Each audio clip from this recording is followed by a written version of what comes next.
مسلمانوں کی بہادری اور ثابت قدمی۔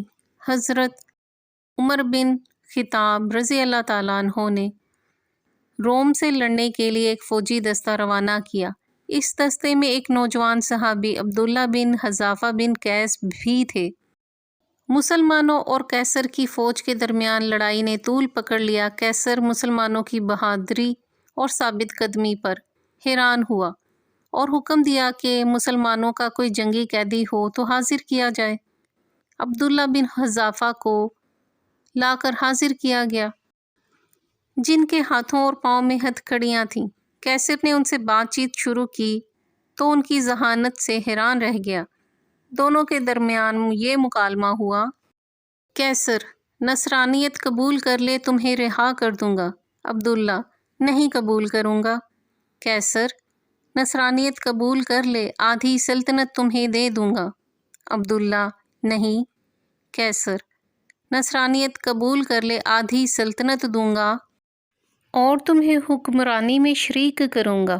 عبداللہ نہیں، اللہ کی قسم اگر تم مجھے اپنی پوری مملکت، اپنے آباء و اجداد کی مملکت، عرب و عجم کی حکومتیں بھی دے دو تو میں پلک جھپکنے کے برابر بھی اپنے دین سے منہ نہیں موڑوں گا۔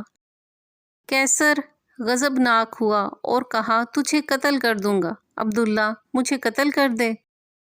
قیصر نے حکم دیا کہ ان کو ایک ستون پر لٹکا کر ان کے آس پاس تیروں کی بارش کی جائے ڈرانے کے لیے، پھر اس کو عیسائیت قبول کرنے یا موت کو گلے لگانے میں سے ایک بات کا اختیار دیا جائے۔ جب قیصر نے دیکھا کہ اس سے بھی بات نہیں بنی اور وہ کسی حال میں بھی اسلام کو چھوڑنے کے لیے تیار نہیں، تو حکم دیا کہ اس کو قید میں ڈال دو اور کھانا پینا بند کر دو۔ عبداللہ کو کھانا پینا نہیں دیا گیا یہاں تک کہ پیاس اور بھوک سے موت کے قریب ہو گئے تو قیصر کے حکم سے شراب اور خنزیر کا گوشت ان کے سامنے پیش کیا گیا۔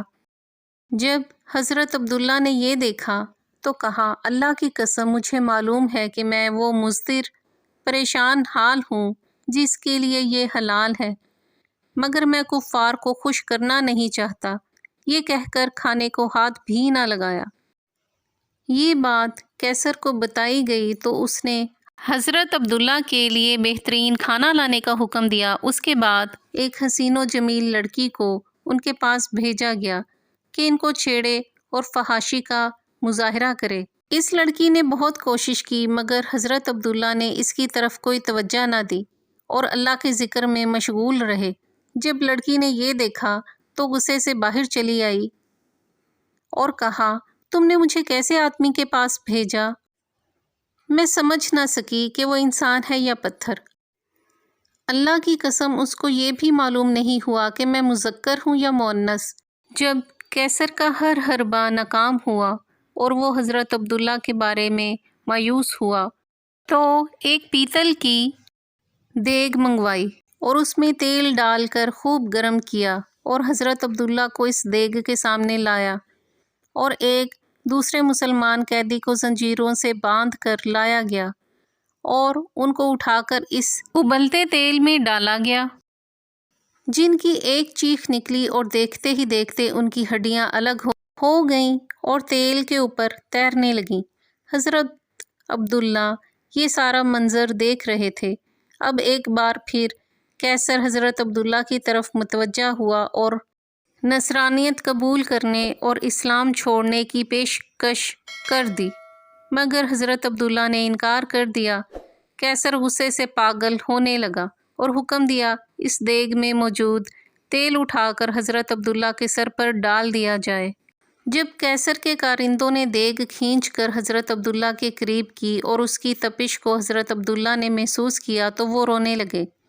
آپ کی ان خوش نصیب آنکھوں سے آنسو ٹپکنے لگے جن آنکھوں نے رسول اللہ صلی اللہ علیہ وآلہ وسلم کا چہرہ انور دیکھا تھا۔ یہ دیکھ کر قیصر خوشی سے جھومنے لگا اور کہا عیسائی بن جاؤ، معاف کر دوں گا۔ حضرت عبداللہ نے کہا نہیں۔